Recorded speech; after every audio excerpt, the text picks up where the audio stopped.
चलिए देखिए, हम लोग रियल नंबर जिसको बोलते हैं वास्तविक संख्या, उसको हम लोग बेसिक चीज़ और कुछ परिभाषा है उसको हम लोग देख रहे हैं। जैसे पहला है प्राकृतिक संख्या, जिसको इंग्लिश में बोलते हैं नेचुरल नंबर। गिनती की संख्या को प्राकृतिक संख्या कहते हैं। जैसे में एग्जाम्पल में होगा 1 2 3 4 डॉट डॉट डॉट। मतलब आप गिनती कहाँ से करते हैं? एक से। तो एक से स्टार्ट होता है प्राकृतिक संख्या। अगला है पूर्ण संख्या, जिसको इंग्लिश में बोलते हैं होल नंबर। इसको शून्य और प्राकृतिक संख्याओं के समूह को पूर्ण संख्या कहते हैं। मतलब इसमें नेचुरल नंबर में खाली जीरो जोड़ दीजिएगा तो पूर्ण संख्या हो जाएगा। तो 0 1 2 3 4 5 इसको एग्जाम्पल हो जाएगा डॉट डॉट। देखिए एक नोट पॉइंट है, सभी प्राकृतिक संख्या पूर्ण संख्या होती है। मतलब जितना भी नेचुरल नंबर है सब का सब होल नंबर हो जाएगा। बाकी सभी पूर्ण संख्या प्राकृतिक संख्या नहीं हो सकता है, क्योंकि पूर्ण संख्या में जीरो होता है और प्राकृतिक संख्या में जीरो नहीं होता है। इसलिए सभी प्राकृतिक संख्या पूर्ण संख्या तो होता है, लेकिन सभी पूर्ण संख्या प्राकृतिक संख्या नहीं होता है। अगला देखिए, अगला है पूर्णांक संख्या, जिसको बोलते हैं इंटीजर नंबर। पूर्णांक संख्या वैसी संख्या जिसमें धनात्मक और ऋणात्मक दोनों प्रकार की संख्या शामिल हो, उसे पूर्णांक संख्या कहते हैं। जैसे में हो गया -2, 3 हो गया, -4 हो गया, 5 हो गया। मतलब पॉजिटिव निगेटिव दोनों संख्या शामिल रहेगा। अगला नोट पॉइंट है कि सबसे छोटी प्राकृतिक संख्या 1 है, लेकिन सबसे बड़ी प्राकृतिक संख्या कोई नहीं है। आप गिनती कहाँ तक ही कहिएगा कि लास्ट गिनती है, इसको तो हम लोग नहीं सोच सकते हैं।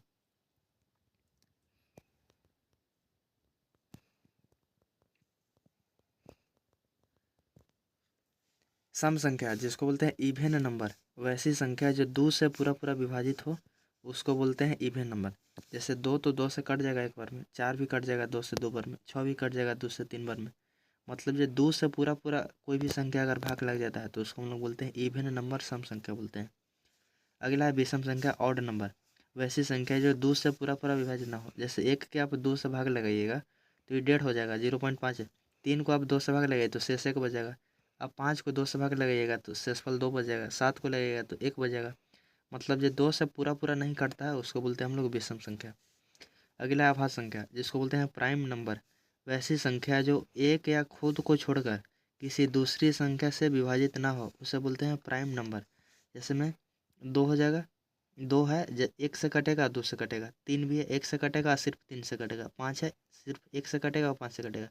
7 है जो 1 और 7 से कटेगा। अगर हम बोलेंगे कि 8 भी आभास संख्या है तो 8 आभास संख्या नहीं है, क्योंकि उसको 1 भी काट देगा, 2 भी काट देगा, 4 भी काट देगा, 8 भी काट देगा। मतलब सिर्फ एक से कटना चाहिए या फिर खुद ही संख्या से कटना चाहिए, तो उसको बोलते हैं हम लोग अभाज्य संख्या, प्राइम नंबर बोलते हैं। 2 एकमात्र सम संख्या है जो अभाज्य संख्या है। सिर्फ 2 ही एक ऐसा सम संख्या है जो अभाज्य संख्या है, बाकी अलावा सब विषम संख्या अभाज्य संख्या होता है। एक नोट पॉइंट और है कि 1 से 100 के बीच कुल 25 अभाज्य संख्या होता है। 1 से 100 तक के बीच कुल 25 अभाज्य संख्या होता है।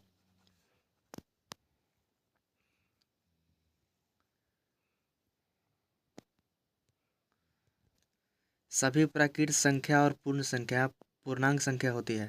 मतलब जितना भी नेचुरल नंबर और होल नंबर है वो सब के सब इंटीजर नंबर हो सकता है, लेकिन सभी पूर्णांक संख्या मतलब सभी इंटीजर नंबर प्राकृतिक संख्या पूर्ण संख्या नहीं होता है। चलिए बात है, अगला हम लोग देखेंगे सआभाज्य संख्या, को प्राइम नंबर। यदि दो संख्याओं का मसा एक होता है तो वह संख्या आपस में को प्राइम नंबर कहलाएंगे। जैसे 2 और 3 का आप एचसीएफ निकालिएगा तो 2 और 3 का एचसीएफ कितना होगा? 1 होगा। 3 और 13 के एचसीएफ निकालिएगा तो कितना होगा? 1 होगा। 5 और 7 के एचसीएफ निकालिएगा तो कितना होगा? 1। मतलब कोई भी दो संख्या के अगर आप एचसीएफ निकाल रहे हैं तो उसका एचसीएफ अगर 1 आ रहा है तो वह संख्या सह संख्या कहलाएगा।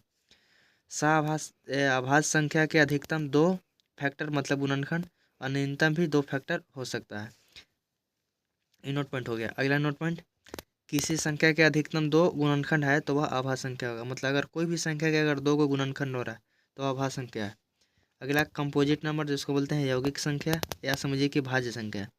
वैसी संख्या जिसका 2 से अधिक गुणनखंड हो, गुणनखंड मतलब फैक्टर हो, मतलब काटने वाला हो, उसे यौगिक संख्या कहते हैं। जैसे 4 को देखिए, 1 काटेगा, 2 काटेगा और 4 काटेगा, मतलब 2 से अधिक इसको काटने वाला है। जैसे 6 है तो इसको 1 काटेगा, 2 काटेगा, 3 काटेगा और 6 काटेगा। मतलब इसको समझिए कि 6 को काटने वाली की संख्या 2 से अधिक है, इसलिए ये सब क्या है?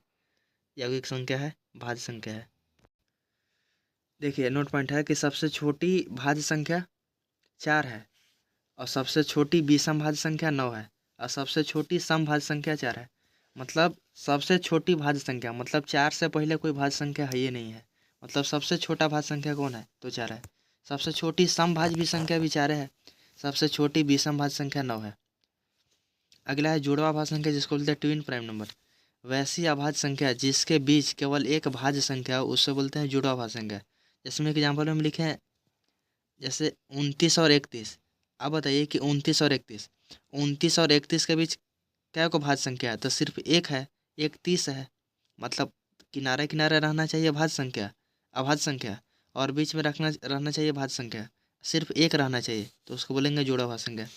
जैसे 11-13 हुआ, 11-13 के बीच खाली एक 12 भाज्य संख्या है। 17-19 हो गया, 17-19 के बीच समझिए कि वो समझिए भाज्य संख्या खाली 18 है। एक नोट पॉइंट है कि सभी सह अभाज्य संख्या जुड़वा अभाज्य संख्या नहीं हो सकता। मतलब जितना भी समझिए कि को प्राइम नंबर है, समझिए कि ट्विन प्राइम नंबर नहीं हो सकता है। जैसे में 16-17 तो आपको समझिए कि सहभाज्य संख्या है, क्योंकि दोनों के आप एचसीएफ निकालिएगा तो एक आएगा। लेकिन समझिए कि जोड़ाभाज्य संख्या नहीं हो सकता है, क्योंकि इसको बीच के को भाज्य संख्या है ये नहीं है। सभी जुड़वा भाज्य संख्या सहभाज्य संख्या हो सकता है।